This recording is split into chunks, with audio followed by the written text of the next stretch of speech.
Hey everyone, this amazing ESO Network show is brought to you by our fine sponsor, Amazon.com. Please remember to shop Amazon for all your geeky needs, no matter what time of the year it is. All you need to do is go to esopodcast.com/ESO Amazon, or click on the Amazon banner on the ESO Network webpage to go to our e-store. It's the best way to shop and the best way to support this program, and it doesn't cost you anything extra. Okay, that's enough of me babbling for now. Now on with your regular scheduled show.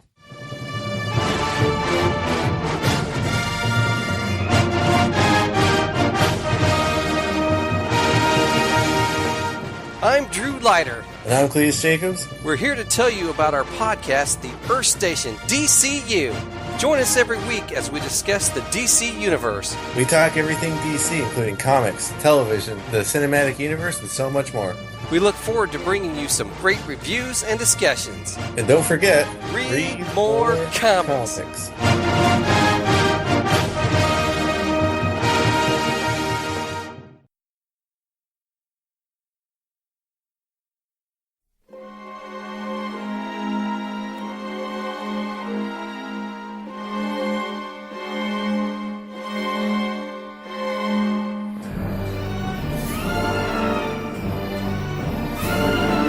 Hello and welcome again to the Monster Sci-Fi Show podcast.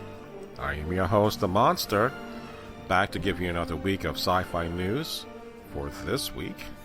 That's actually timely. Imagine that. So, I've been super busy just because I have a presentation that I am going to be doing at a library conference next week. So I just finished the presentation that I had yesterday with two other people. So it is now in the hands of the facility. And then we're going to record a podcast about the presentation, which the presentation is about podcasting. So it's a whole inception moment there. But I'm feeling very positive and very happy with the results. But I'm eager to get this presentation done and talk about what I do and my other presenters do with their podcasts. Two librarians, nonetheless. So, if you hear something in the background, please ignore that. I have a house full of cats. I wear comfortable shoes. And I'm a librarian. So, that's your trifecta for today. I am the stereotypical librarian. Except, I don't have crazy cat hair. I don't have any hair. So, we have a couple of great big topics we're going to be talking about in a moment. I don't know why I'm saying we, because it's just me. It's not like if the cats are going to chime in and say, hey, meow or not meow. I say meow. So, we're going to talk about the passing of Landau and George Romero. We also have a new Doctor Who. And I'm going to be talking about what happened on D23 last week. And I'm going to stick to what's happening for the parks and not so much for the movies. Only because at this time that I'm recording, Comic-Con is happening right now. So I want to get more information as to what's going on. And the only thing that I will say is that I saw camera footage from cell phones about the Avengers Infinity trailer, which was, of course, horrible. But I'm wanting to talk about that when I see a better version of that trailer. So I'll hold off on that. So before I get into all that, I have a couple quick tidbits I want to talk about. We have, from last weekend, Spider-Man Homecoming had dropped off significantly. Not by, small amounts. A significant amount that has dropped from the first week to the second week. So we're looking at a drop-off of 61% in its box office intake versus, nice little plug for Batman versus Superman, in which that, in its second week, had a 69% drop-off. So tell me, where is the hate for Spider-Man with such a drop-off when Batman versus Superman, almost similar in its respects with their drop-off, yet both made its money? And yes, let me just rephrase that. a good many people didn't like Batman vs. Superman, but I, and a handful of people, even my doctor, who I got to have an annual exam, we talked about Batman vs. Superman and how much we liked it. So we're in the minority. But nonetheless, stuff like this happens. It's not a reflection necessarily of a bad movie. It's just because in the summer, week to week, there's something new coming out. And it is hard to keep that momentum. The exception here in this case, Guardians of the Galaxy 2, and we also have Wonder Woman.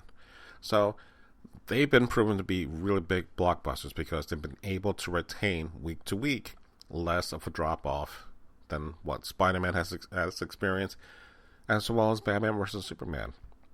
So it's not to say that they're bad films, but that's the nature of summer movies. If you hit that sweet spot in which you don't have big hitters like, War of the Planet of the Apes, then you should dominate that second weekend. But this was a very heavily expected ending to a trilogy, which I have yet to see, and I really do want to see this before it goes from the theaters. Because today, Valerian is out, as well as Dunkirk, so, again, amongst everything else that I had to watch that's on the internet and TV, I also have the movies to still contend with. So, but thanks to my co-host Mr. Gene, who I cannot thank enough, we went out yesterday to have lunch, and we saw Baby Driver. And because, again, of all the work that I've been doing and getting this presentation ready, I needed this movie. Baby Driver by Edgar Wright. Oh my God. It is such a great film that is not a typical blockbuster movie, but is so much fun and is full of energy and great characters. And the soundtrack, the music that they use in this movie is beyond anything that I thought about. It's equivalent to like Guardians of the Galaxy Volume 1. It is so ingrained to that character. I mean, literally, I can argue that Baby Driver is like Peter Quill, except this is not a superhero movie, but it has very similar tones to its character. But oh my God, if you have not seen Baby Driver, I highly recommend that you do. Do it now, especially in the theaters. Don't wait till you watch it at home on DVD. Go to the movie theaters and watch that. So, all right, enough of that. So, Blade Runner 2, the trailer, the third one now, has now been released. That is something that I've talked about in the past episodes. By the time you get to a third trailer, there's no need to watch it, in my opinion. Simply put, you saw the teaser trailer, and you saw the first two. By that time, you already know, more or less, if you're going to see this or not see this. If you're going to see this, there's no reason to see a third trailer, because there's more footage. It's going to ruin what you're going to watch. And I felt, even with Spider-Man Homecoming, except for the third act, I pretty much saw the whole movie in the trailers. There wasn't a whole lot of surprises in this movie. So, except for, again, the third act. With Blade Runner, I'm done. I'm good. I'm going to watch it regardless. But now is the tricky part of trying to stay ahead of any ads that come along that way. Because as time progresses, the marketing campaign will kick in and ads will appear on TV and on YouTube and so forth. So I'm going to do my best to avoid as much as I can with spoilers. I don't want to see any more. So that's enough with that. So let's get started with the big three topics, starting off with two great legends that have passed. We have Martin Landau. And to me, my introduction to Martin Landau is not that I didn't care for Mission Impossible, which Tom Cruise now does his own thing. I knew of Mission Impossible growing up. But to me, he will always be Commander Koenig from Space 1999 that ran for 2 seasons. And I saw this in New York My favorite station at the time was WPIX, which was Channel 11. And, you had Star Trek, but you also had Space 1999, who I think was produced by Jerry Anderson, who also does great stuff. But Martin Landau was, not necessarily Kirk. He wasn't necessarily Picard, but kind of like an in-between-ish character. But what was weird, if you watch from like the first season to the second season, the opening shot, like to introduce the characters, you have them doing some kind of action scene. So Commander Koenig is in his office, and then he does a quick turnaround and grabs a phaser and shoots it. I'm like, who the hell is he shooting that he has to do this? Because it's in his office. But, I always thought that was kind of weird. But I always love the phaser or the gun that you use to shoot the lasers. Basically, if you look at it, it's a staple gun. Just turn it sideways and just use that. And I thought, I've always loved that. And I've loved Space 1999. I've even done paper eagles. Not great ones, but to the point where I was able to construct the body, the legs, and then I would have the front portion, basically like a crumbled ball-ish kind of cone, in which it can attach and detach from the body. So again, very heavy into this series, and Commander Koenig is, he was amazing, and I love that guy.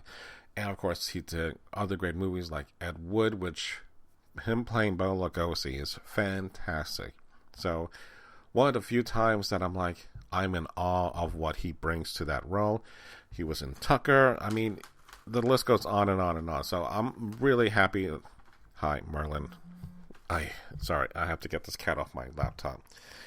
So if you don't know, I have a new kitten named Merlin. So he's been a handful, and little bastard keeps. Why are you back again? I just took you off the table. It's like watching The Matrix, in which Neo sees the black cat walking by, and then for a moment he sees the exact same cat walking right by. It's like the same thing happened just now. So it feels like very much like The Matrix. So anyway, so he keeps doing it at night. So in the middle of the night, he figures, hey, it's time for me to start playing, and I'm going to start biting everything that I see or not see. I don't care.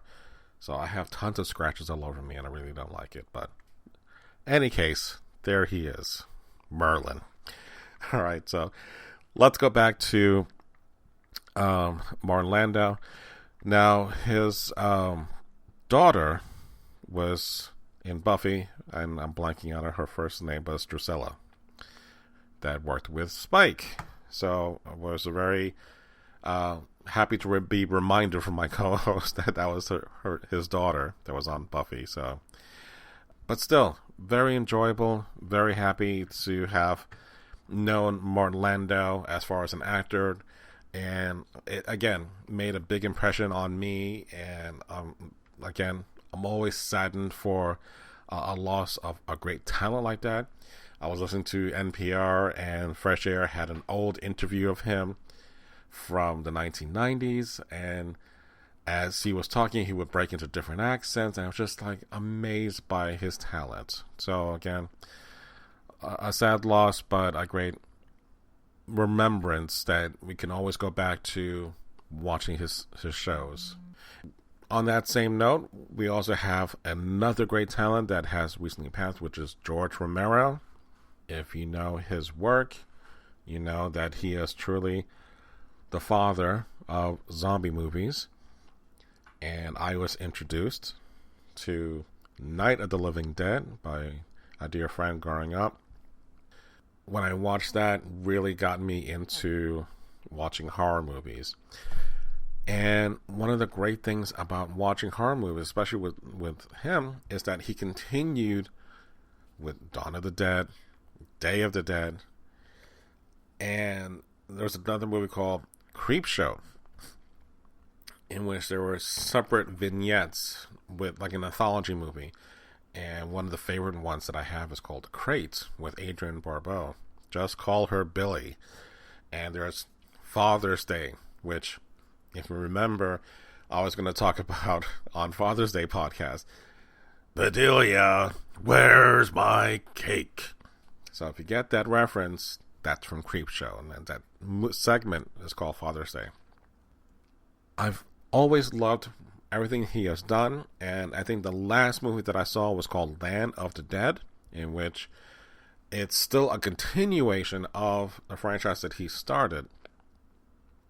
And the zombies here were a little bit different. They were able to go underwater and still continue walking. Now, the zombies that he has done has been the slow, lumbering zombies. And then Zack Snyder redid his version of Day of the Dead. I'm sorry, of Dawn of the Dead, in which they run. Here, his versions of the zombies is that they didn't walk. They didn't, stumble. They ran after you. That was scary enough. But there's something... I'm not going to say the zombies are wholesome here, but there's something wholesome about the slow-moving zombies. And it's not, again, you can evade one or two, and if they're in a field, you can run past them. But it's when they start getting into masses, and they're slow, and you cannot evade them, that's when the danger happens. So, but watching all his movies, and I have to watch even more because I didn't realize at this podcast recording that he did two other movies called Diary of the Dead and Survival of the Dead, which was 2007 and 2009. Those are something I have to continue watching because I did see Land of the Dead, and it was Dennis Hopper and John Leguizamo, who was also in that. He's been in that zombie universe for such a long time, and he still does it in such a way that I'm still engaged to watch what he's doing differently and how he can continue this franchise.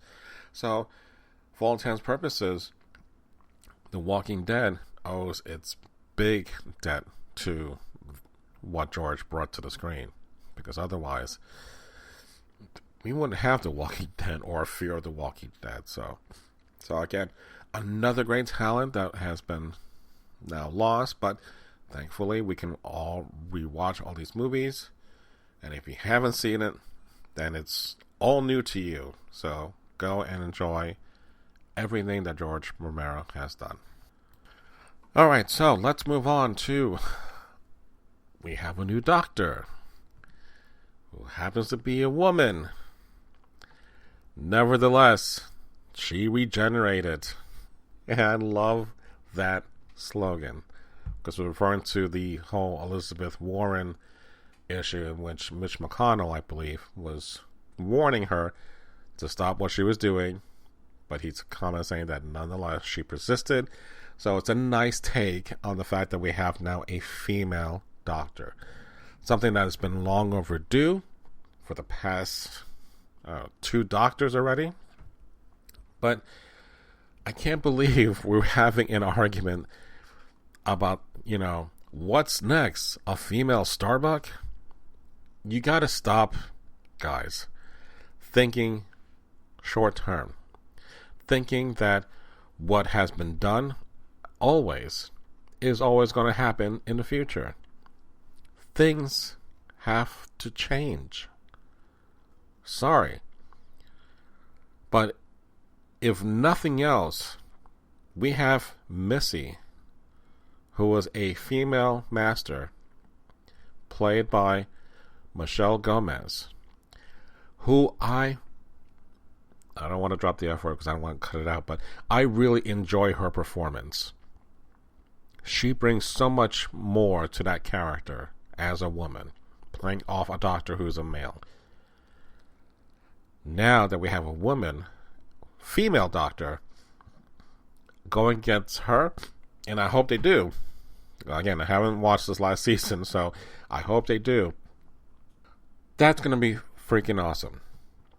And I can't believe that we are having issues about gender, or about color, or about race. Stop. When Battlestar Galactica was reimagined, people lost their minds when we heard about Starbuck being a woman. I have no issues if it brings something more dynamic to the role, to the series, its interactions. But the only issue that I will bring up is like, what the hell was that about in season 4 and Starbuck being a ghost at the end? That's what I'll be more upset about. I'll be more upset about an actor who is taking over a new Doctor Who role, regardless of the gender, regardless of the race, regardless of the color, and they suck. They suck on their acting. Every time the Doctor regenerates, to me, there's always a period in which there's an adjustment, regardless, to understand who that new character is, that new actor, what he brings, or what the actor brings, in this case, to that role. I really have no idea who Jodie Whittaker is or what she has done. I do know that she has worked on Broadchurch with David Tennant, who was also a former Doctor. So, whatever the case is, let's judge it on its merits when we see its performance, when we see its story. If it sucks because the story sucks. It sucks because it's bad acting. It won't suck because she's a woman. That's the point that we have to take away from all this. Let's not prejudge. Let's judge it once it's done. And if nothing else, take this as a piece of advice. Even Spock from the TV series Star Trek, on the episode Let This Be Our Last Battlefield, Spock had said, and this is a quote, "Change is the essential process of all existence." So if you're against change, you are against Spock. If you're against Spock, then you should not be listening to this podcast. I take those words not as for granted, but as truth. So I hope you, if you're on the fence about having a woman, female, member of the opposite sex, doctor, be more open-minded. Again, judge it on its ability to tell you a great story. Judge it on its ability to entertain you. If it doesn't do that, then it sucks. But not because she's a woman. That's all. Alright, so let's move on to the D23 Expo that happened last week. And again, I'm playing catch up here.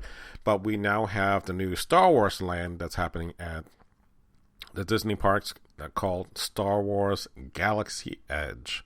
So I'm ecstatic by the title and it sounds really cool. But when they showed the layout, it's kind of like a combination of Tatooine and Endor-ish. Not necessarily something I would find at the Galaxy's Edge, but still, I think it's still a cool idea. But what got me even more excited is seeing the artwork for the Star Wars inspired theme resorts that's going to be happening off Star Wars Land, or Star Wars Galaxy's Edge Land. I don't know how I want to say that. But it's supposed to be all immersive. And the restrictions are is that it's only going to be 400 rooms. It's only going to be for 1 to 2 nights only.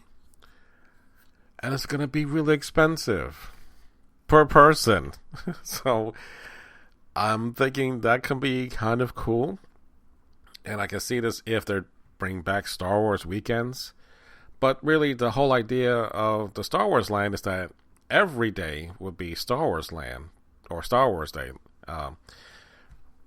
But honestly, you know, when Mr. Gene and I went up to do the Star Wars weekend, which was, I think, the second to last official Star Wars weekend, we had the best time. And I brought my family up, and it was just, there's something special about having it be dedicated for like the stretch from the beginning of May till early June. And you had special guests, so it was a lot of fun. And maybe because of the hotel, they'll do it again in that sense. I don't know. But again, it is smaller than all the other resorts.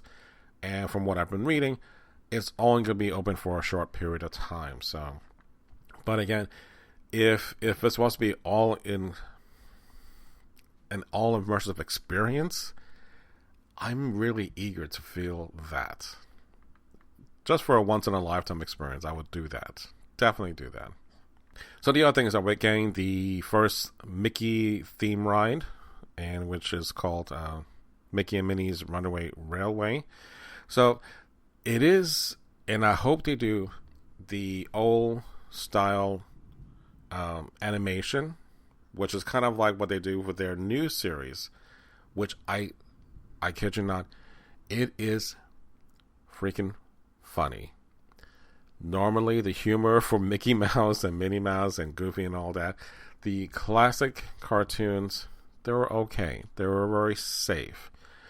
But the new stuff that they've been producing, and again, you can watch the little shorts on YouTube, hysterical. It's really well done, and the animation plays homage to that old style, but it has fresh humor that I just love that series. So if this ride is going to mirror that, I hope that's what they're going to do. Now, I don't know what they're going to do as far as the ride itself, or what's it going to entail, or any kind of new technology, but there was this one, and I'm blanking out on the name of the cartoon, but it was an old cartoon, or at least it was meant to be old, black and white, and Mickey is thrown out of that universe through the movie screen, and then he's in color, and they're interacting with the real world versus what is happening in black and white in the movie world. And it was done very cleverly. So I'll be more impressed if they integrate something like that into a ride. But again, I'm kind of interested to see what they will do with that. Now, the other thing, there was a big surprise. Epcot is getting a lot of stuff redone, and it needs it big time. But the Universe of Energy Pavilion is getting changed, in which we're going to get Guardians of the Galaxy. And it's not Mission Breakout, not like the one in California. So how is this possible? Because the contract or the deal is that Universal has rights to Marvel characters, but they couldn't, Disney, put anything in its parks. So I've been trying to figure out what's going on, or as to how this is even possible. So how is it that Disney is able to get Guardians of the Galaxy in Orlando?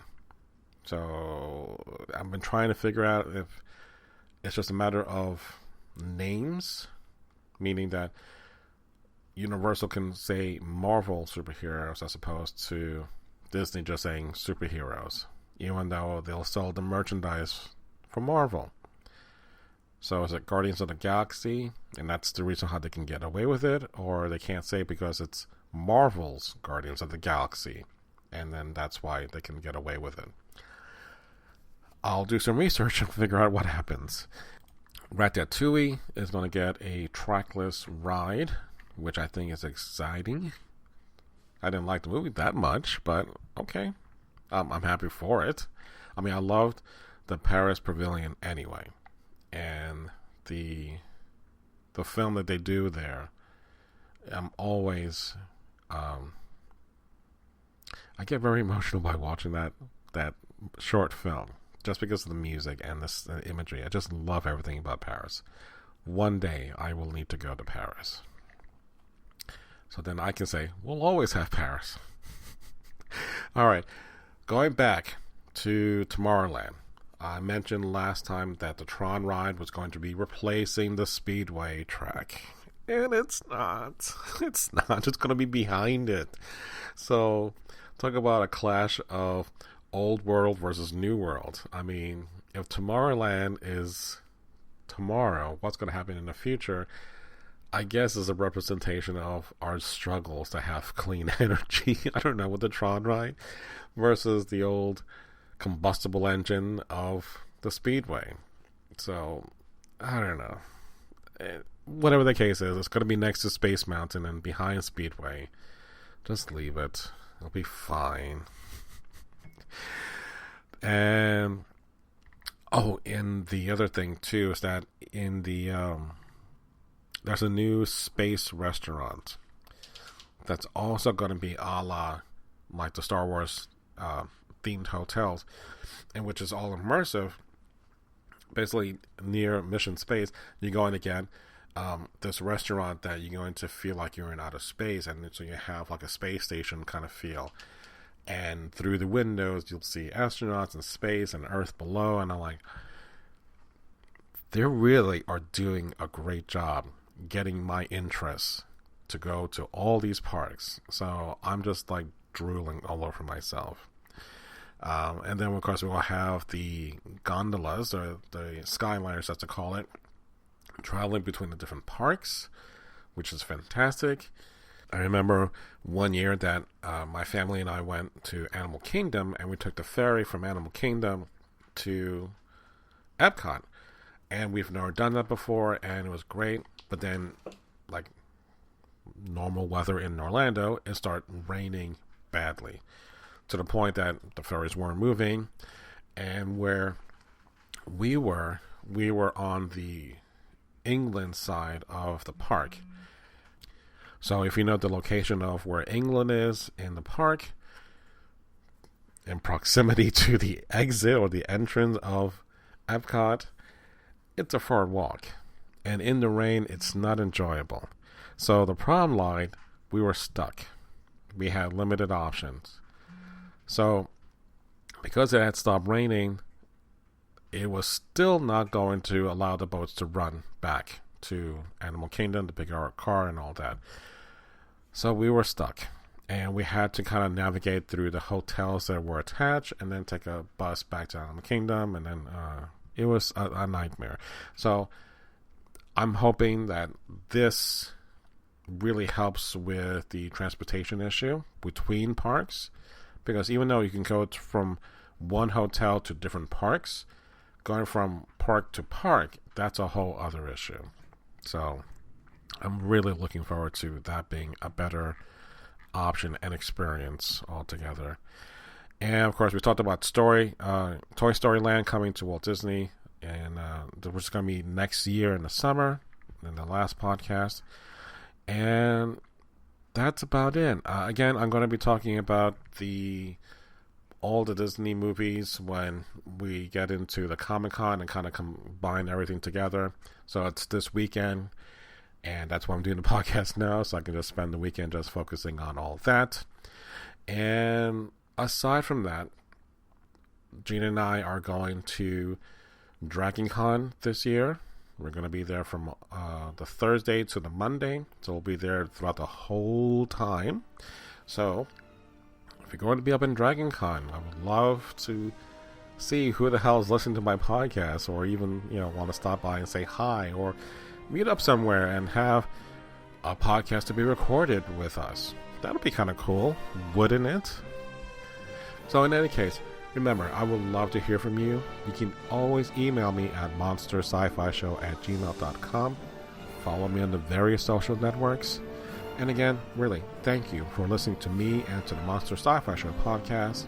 Sci-fi from a certain point of view. Good night.